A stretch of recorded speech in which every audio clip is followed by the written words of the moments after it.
সুপ্রিয় দর্শক, ঠিক এর আগের ভিডিওতে আমরা থার্মাল পাওয়ার প্ল্যান্ট বা তাপবিদ্যুৎ কেন্দ্র কিভাবে ও কোথায় বিদ্যুৎ উৎপাদন করে সেই বিষয় নিয়ে কথা বলেছি।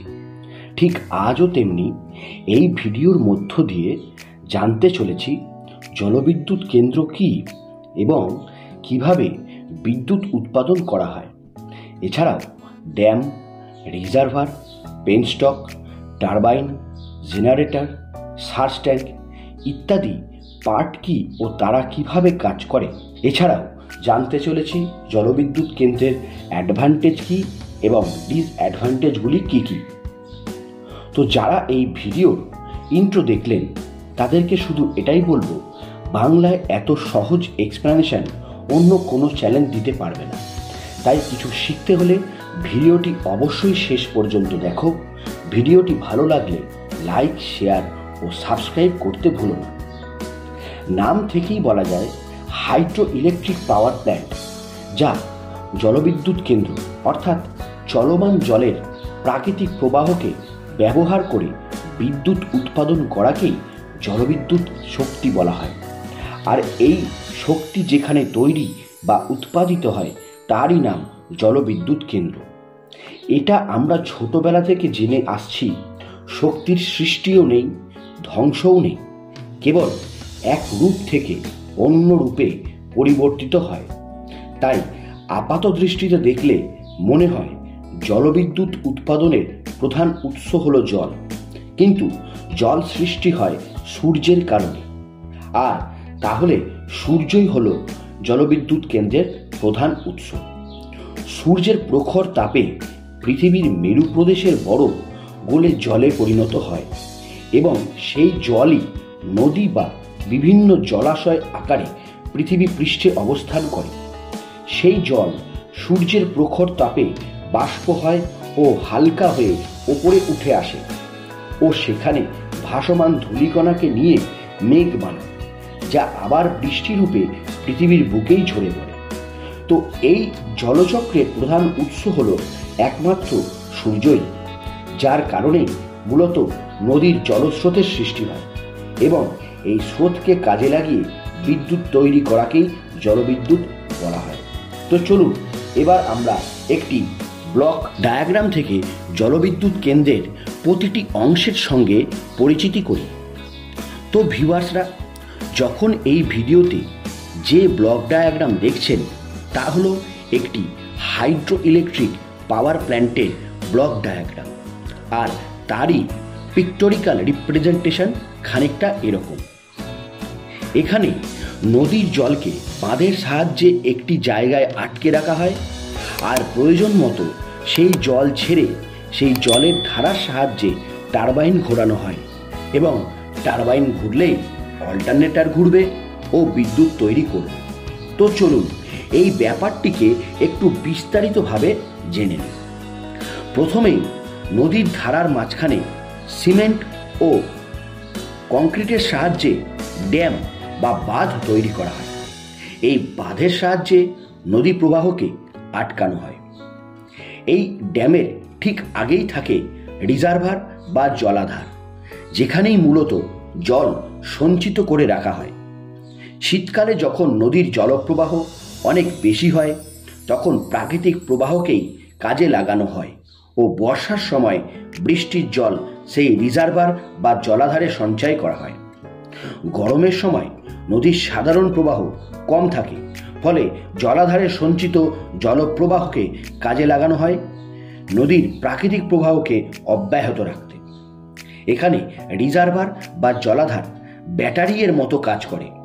বর্ষার সময় বৃষ্টির জলে সেই সমস্ত জলাধার আবার পূর্ণ হয়ে যায়, যেমন ঠিক ব্যাটারিকে চার্জ দিলে ব্যাটারি চার্জ পূর্ণ করে। এই রিজার্ভারে জলের চাপ যত বেশি থাকবে টারবাইনকে তত জোরে ঘুরিয়ে অনেক বেশি পরিমাণ বিদ্যুৎ তৈরি করা যাবে। এই জন্যেই তো জলবিদ্যুৎ সমস্ত নদীতে তৈরি করা সম্ভব নয়। সেক্ষেত্রে খরস্রোতা নদীগুলি জলবিদ্যুৎ তৈরির জন্য উপযোগী হয়ে থাকে। এরপর এই জলাধারের জলকে প্রয়োজন মতো ছাড়া হয়, যা টানেল বা একটি পাইপ লাইনের মাধ্যমে পাহাড়ের গা বেয়ে প্রচণ্ড গতিতে নিচে নেমে আসে ও পাওয়ার হাউসে থাকা টারবাইনকে ঘোরানো হয়।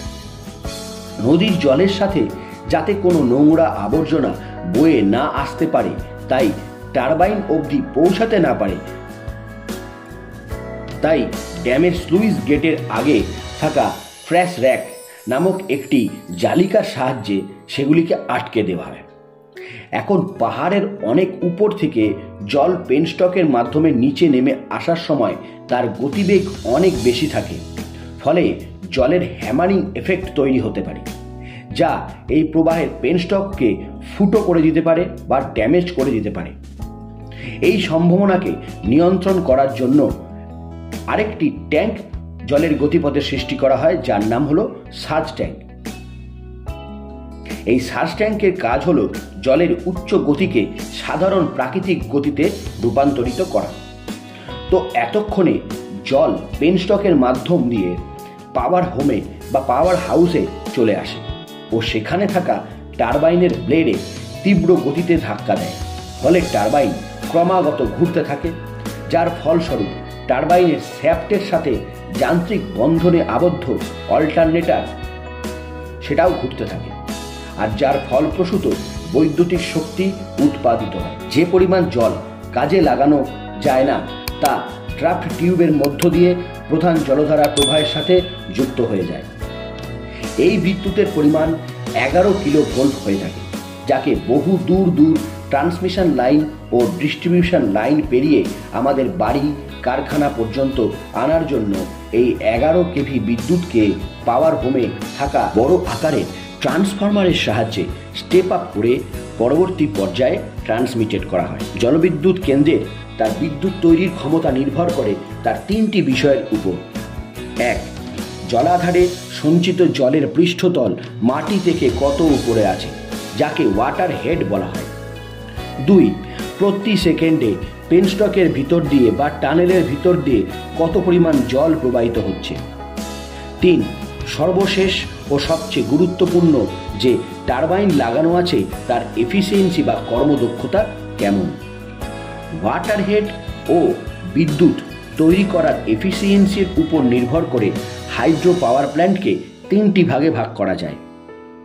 High head water power plant, 2 medium head water power plant, 3 low head water power plant. প্রথমেই আসি হাই হেড ওয়াটার পাওয়ার প্ল্যান্টের কথায়। যেখানে জলাধারে সঞ্চিত জলতল মাটি থেকে 300 মিটারের বেশি উচ্চতায় থাকে, ফলে এর থেকে 30 মেগাওয়াটের চেয়ে বেশি বিদ্যুৎ তৈরি করা সম্ভব এবং এক্ষেত্রে পেল্টন টারবাইন ব্যবহার করা হয়। Medium head water power plant, যেখানে জলাধারে সঞ্চিত জলতল মাটি থেকে 30 মিটার থেকে 300 মিটার উচ্চতা পর্যন্ত হয়ে থাকে। এর থেকে 15 মেগাওয়াট থেকে 100 মেগাওয়াটের পরিমাণের বিদ্যুৎ উৎপাদন করা যায়। এক্ষেত্রে ফ্রান্সিস টারবাইনকে ব্যবহার করা হয়। লো হেড ওয়াটার পাওয়ার প্ল্যান্ট, যেখানে জলের উচ্চতা 30 মিটারের চেয়েও কম হয়, যার ফলে 100 কিলোওয়াটের চেয়েও কম বিদ্যুৎ উৎপাদিত করা যায় এই বিদ্যুৎ কেন্দ্রে। এক্ষেত্রে ক্যাপলান নামক টারবাইন ব্যবহার করা হয়। তাহলে আশা করি জলবিদ্যুৎ উৎপাদন করার পদ্ধতি নিয়ে আপনাদের মনে এখন আর কোনো সংশয় নেই। এবার আসুন জলবিদ্যুতের প্রধান 3টি অ্যাডভান্টেজ ও ডিসঅ্যাডভান্টেজ নিয়ে আমরা একটু কথা বলি। অ্যাডভান্টেজ: হাইড্রো পাওয়ার প্ল্যান্ট বা জলবিদ্যুৎ হলো রিনিউয়েবল এনার্জি সোর্স বা চিরাচরিত শক্তি উৎস, যার কখনো অভাব ঘটে না। 2. জলবিদ্যুৎ উৎপাদনে পরিবেশ ক্ষতিকারক বা দূষিত পদার্থ, গ্যাস, ধোঁয়া তৈরি হয় না, এটি ফ্রি ফ্রম পলিউশন। আরেকটি অ্যাডভান্টেজ, অন্যান্য শক্তি উৎসের চেয়ে অনেক বেশি পরিমাণ এটি স্টেবল। এবার আসি জলবিদ্যুৎ কেন্দ্রের কিছু ডিসঅ্যাডভান্টেজ নিয়ে। যে কোনো জিনিসের অ্যাডভান্টেজ থাকবে আর তার ডিসঅ্যাডভান্টেজ থাকবে না, তা তো হয় না। প্রথম ডিসঅ্যাডভান্টেজ, এই বিদ্যুৎ কেন্দ্র তৈরিতে প্রচুর অর্থ ব্যয় হয়ে থাকে। 2. জলবিদ্যুৎ তৈরিতে বিশেষ নির্বাচিত জায়গার প্রয়োজন, যেখানে নদীর গতিবেগ যথেষ্ট। 3. জলবিদ্যুৎ তৈরিতে যে বাঁধ বাঁধা হয় তাতে সঞ্চিত জল বর্ষার সময় ছাড়ার কারণে বন্যা পর্যন্ত সৃষ্টি হতে পারে। তো সুপ্রিয় দর্শক, এই ছিল আমাদের জলবিদ্যুৎ কিভাবে, কোথায়, কি কি প্রসেসের মাধ্যমে তৈরি করা হয়। ভিডিওটি যদি আপনাদের বোধগম্য হয়ে থাকে তবেই আমার এই রাত জাগা খাটনিটি সার্থকতা লাভ করবে। ভালো লাগলে লাইক এবং শেয়ার করুন, আর এই ধরনের আরও অনেক ভিডিও বাংলায় উপলব্ধি করার জন্য আমার চ্যানেলটিকে সাবস্ক্রাইব করে বেল আইকন প্রেস করে দাও। আবার আসবে অন্য কোনো দিন অন্য কোনো ভিডিও নিয়ে।